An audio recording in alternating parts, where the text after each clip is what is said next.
Olá a todos, o meu nome é Márcia Romeiro e gostaria de vos dar as boas-vindas a mais um episódio do podcast PBBR Talks. Hoje temos connosco o Bruno Soeiro Barbosa, do Departamento de Trabalho e Segurança Social da PBBR.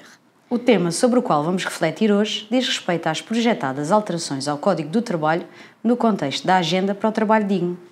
Bruno, em traços gerais, o que é que se pretende com estas alterações? Olá Márcia, muito obrigado. Vamos lá ver. Esta alteração projetada ao Código e a uma série de outros diplomas insere-se num campo mais amplo, vasto, programático, no contexto da denominada Agenda para o Trabalho Digno. O que é a Agenda para o Trabalho Digno? Trata-se de um conjunto de medidas que foram delineadas em outubro de 2021 e que cobrem uma série de áreas do trabalho. E, nas próprias palavras do Governo, trata-se de um conjunto de medidas legislativas relativas ao trabalho digno. Promoção do emprego e a sua qualidade, redução da precariedade e incentivo da negociação coletiva. E, no fundo, tratam-se de medidas que cumprem objetivos que são considerados prioritários por parte do Estado, no âmbito do mercado de trabalho e no contexto dos desafios identificados durante a pandemia de Covid-19. Já existe um projeto de lei que contém todas estas alterações ao Código de Trabalho, ao Código de Processo de Trabalho, ao Código Contributivo, se eu não estou em erro também, que já foi aprovada na Generalidade e que está nas comissões de especialidade e que a todo o tempo poderá haver a luz do dia. Portanto, nós não temos ainda o texto integral, temos um texto daquilo que eu presumo ser uma versão muito aproximada e final da matéria, e é sobre isso que vamos também falar. Eu também não quero desligar a questão da Agenda para o Trabalho Digno daquilo que foi aprovado recentemente do Acordo de Médio Prazo de Melhoria dos Rendimentos, dos Salários e da Competitividade, assinado pelo Governo e os parceiros sociais, porque vem na esteira desta Agenda para o Trabalho Digno e também ele próprio contém medidas que podem implicar uma alteração ao Código de Trabalho. Há aqui 5 vetores essenciais que foram delineados pelo Governo e pelos parceiros sociais neste campo: valorização dos salários, atração e fixação do talento jovem, em matéria de trabalhadores, rendimentos não salariais, nas empresas, fiscalidade e financiamento e simplificação administrativa e custos de contexto. E destes 5 eixos fundamentais, eu destacaria, quanto à retenção do talento jovem, o aumento do benefício anual do IRS jovem para 50% no primeiro ano, 40% no segundo, 30% no terceiro e quarto anos e 20% no quinto ano, e criação de um programa anual de apoio à contratação sem termo de jovens qualificados com salários iguais ou superiores a 1.320 euros, que é o nível remuneratório de entrada de um licenciado na carreira geral do técnico superior.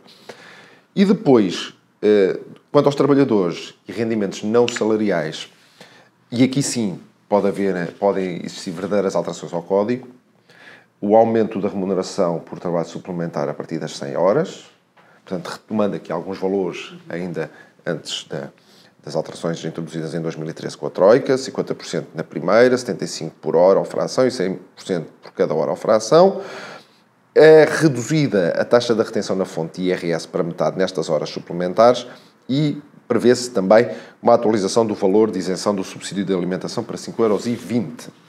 Retomando outra vez a Agenda para o Trabalho Digno, temos aqui várias áreas de intervenção legislativa: trabalho temporário, combate ao falso trabalho independente, as plataformas digitais, portanto, está na moda, os algoritmos, contratação coletiva, conciliação entre a vida pessoal e familiar e também em matéria de cuidadores informais. Chamo só a atenção para 2 pontos. Visa acentuar com esta agenda e com estas medidas a redução da precariedade e o incentivo à negociação coletiva. A redução da precariedade em 2 níveis, quanto ao tipo de vínculos e quanto à forma como é prestado o trabalho. Tipo de vínculos, restrições em matéria de trabalho temporário, já vamos falar sobre algumas delas, e a tentativa do incentivo de dinamização da contratação coletiva, que tem estado muito parada nos últimos anos, mercê de, no meu entendimento, dois aspectos que são independentes, mas podem estar relacionados. Que o menor envolvimento dos trabalhadores em movimentos sindicais, uma reduzida taxa de filiação, e isso é visível também no envolvimento das pessoas nas próprias estruturas, até internacionais, de representação coletiva. Não há uma mobilização generalizada das pessoas. E também uma inércia, e está relacionado com este anterior, uma inércia na filiação por força da extensão da aplicação das convenções coletivas por via administrativa. Portanto, não há necessidade de as pessoas se filiarem a associações sindicais porque sabem que determinada convenção coletiva se lhes vai aplicar. Muito bem. E ao nível das novidades, quais é que gostaria de destacar? Destacaria, em primeiro lugar, o aumento das matérias em que se estende a aplicação das normas do Código à prestação de trabalho por uma pessoa a outra sem subordinação jurídica, sempre que essa pessoa se deva considerar na dependência económica do beneficiário. Portanto, há aqui uma tentativa de proteção dos trabalhadores ditos independentes, que do meu ponto de vista é uma expressão incorreta. Por ser trabalhador tem que ser dependente, não pode ser independente. Exato.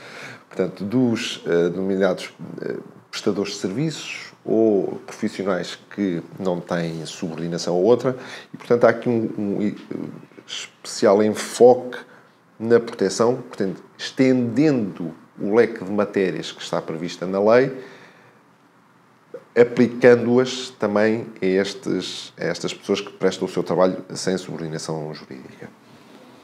E que matérias são essas, Bruno? Sobretudo aqui em matéria de extensão da aplicação de instrumentos de regulamentação coletiva de trabalho. Portanto, estes instrumentos de regulamentação coletiva, que são próprios de uma dinâmica sindical na relação entre trabalhadores e empregadores, propriamente trabalhadores, por via desta pretendida alteração legislativa, podem ser estendidos a trabalhadores independentes, vamos designá-los assim. E também é importante salientar que a lei agora detalha um bocadinho o que é isto da dependência económica, não é? Nós temos uma ideia um bocadinho intuitiva do que é este conceito, não é? Mas é um conceito indeterminado. Agora, a lei pretende detalhar aqui um bocadinho, porque diz claramente que considera haver dependência económica sempre que o prestador de trabalho seja uma pessoa singular que preste diretamente e sem intervenção de terceiros uma atividade para o mesmo beneficiário e dele obtenha mais de 50% do produto da sua atividade no ano civil. Portanto, é este o conceito de dependência económica. Claro que nós somos criativos, os portugueses, de uma forma geral, são inventivos, criativos. Eu já vejo aqui uma forma de se tentar contornar aqui a questão da dependência e da prestação, porque a lei diz preste diretamente e sem intervenção de terceiros. Eu vejo agora os beneficiários da atividade a exigirem que se constituam uma sociedade para a prestação da atividade e não a própria pessoa a prestá-la diretamente. Muito bem, Bruno. E existem outras alterações que gostaria de realçar, de destacar? Sim, há uma que me parece importante também, e com o advento das novas tecnologias, a presunção de contrato de trabalho no âmbito da plataforma digital. A lei já continha um elenco de indícios que deveriam ser verificados numa base casuística para poder aferir se determinada pessoa tinha uma relação de trabalho ou não, e agora, no fundo, estende esse elenco de matérias às pessoas que prestem a sua atividade nestas plataformas digitais. E, efetivamente, o que nós verificamos ao longo destes últimos anos é uma forma, é uma diversificação da forma da prestação de trabalho, pelo advento das novas tecnologias, pelos fluxos migratórios no nosso país que fazem com que esses imigrantes, sejam eles próprios a utilizar ou a utilizar estas plataformas para a sua atividade profissional. Portanto, nós não vemos estes estafetas e motoristas Eu nunca vi um português. Sim. A verdade é essa. Eu nunca vi um português. Vejo sempre gente ou do Bangladesh, ou do Paquistão, ou da Índia, ou do Brasil. E, portanto, a acentuação da sua desproteção no contexto da pandemia levou a que se estabelecesse aqui um conjunto, um elenco de matérias que se consideram indiciadoras da existência do contrato de trabalho. Portanto, no fundo, o que agora se vem estabelecer é que se presume a existência do contrato quando, na relação entre esse prestador da atividade e o operador da plataforma ou outra pessoa, singular ou coletiva, beneficiária que nela opera, se verifiquem determinados indícios. Quando o operador fixa a retribuição para o trabalho efetuado, ou estabelece limites máximos e mínimos, quando esse operador exerce o poder de direção e determina regras específicas de prestação de trabalho, quando supervisiona a prestação da atividade e quando restringe a autonomia do prestador na organização do seu trabalho e quando restringe também a possibilidade de escolha de clientes ou de prestar a sua atividade a terceiros via plataforma. No fundo, há aqui um aperto do controle para se verificar se estas pessoas são verdadeiros trabalhadores independentes ou são verdadeiros trabalhadores dependentes. Outra alteração também diz respeito à proibição do recurso à terceirização de serviços, vulgo outsourcing.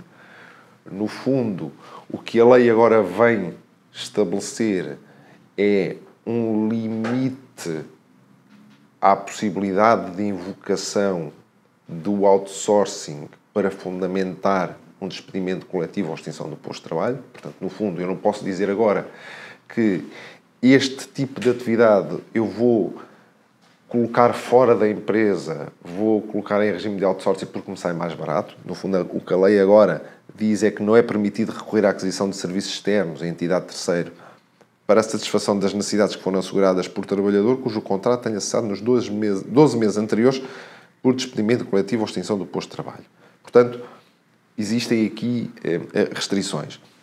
Também existem novidades relevantes em matéria de período experimental. Parece uma coisa tão inócua, tão corriqueira, e estabelecem-se aqui várias novidades. A obrigação expressa de informação sobre a duração do período experimental e as respectivas condições, porque eu não sei o que são as condições do período experimental, confesso que não sei, e esta informação deve ser prestada por escrito até ao 7º dia subsequente ao início da execução. Se isto não for feito pelo empregador, há aqui uma presunção muito importante. É de que se presume que as partes acordaram na exclusão do período experimental, o que é relevante para efeitos do empregador, designadamente, poder pôr termo ao contrato. Depois, aumento do prazo de denúncia de 15 para 30 dias no caso da duração do período experimental superior a 120 e a consagração expressa daquilo que me parecia que já existia, não era? Que é a ilicitude da denúncia que constitua um abuso de direito. Ou seja, se o período experimental corresponde ao período inicial de execução do contrato, onde as partes aferem a necessidade da manutenção ou não do contrato, tem que efetivamente aferir essa necessidade e não pode ser utilizado como um expediente de contrato e despede. No fundo, agora, vem-se dizer claramente que se houver um abuso de direito nessa denúncia, se alguém puser termo ao contrato de forma abusiva, isto pode ser motivo para a ilicitude. Com as consequências também que estão previstas para a ilicitude do despedimento, nomeadamente a possibilidade de reintegração. Em matéria de trabalho temporário também, há alterações significativas. A alteração da consequência em matéria da cedência ilícita de trabalhador. Portanto, no caso de empresa de trabalho temporário não titular de licença, considera-se que o trabalho é prestado agora ao utilizador, uma mudança importante, e não à empresa de trabalho temporário como existia, em regime de contrato sem termo. Portanto, há aqui um ónus que vai impender sobre o utilizador de confirmar se efetivamente existe essa licença. Também regras que impedem a sucessão de contratos e a limitação do número de anos de duração dos contratos de trabalho temporário sucessivos em diferentes utilizadores, 4 anos, e a redução do número de renovações possível, de 6 para 4. E existem algumas alterações em matéria dos valores de compensação em caso de cessação do contrato? Também está previsto em matéria de caducidade do contrato a termo, portanto, um aumento da compensação, hoje são 18 dias, prevê-se um aumento para 24 dias de retribuição base de eternidades. No contrato a termo incerto também para 24 dias, hoje são 18 nos 3 primeiros anos e 12 dias nos anos subsequentes. E relativamente às relações coletivas de trabalho, quais são as novidades que gostaria de destacar? Eu destaco sobretudo uma, podíamos estar aqui a falar sobre muitas, em matéria de sobrevigência de convenção coletiva, em matéria de arbitragem, que agora também há alterações, não é este o âmbito da nossa conversa, mas eu destacaria aqui o direito a desenvolver a atividade sindical na empresa, a empresa onde não existam trabalhadores filiados em associações sindicais.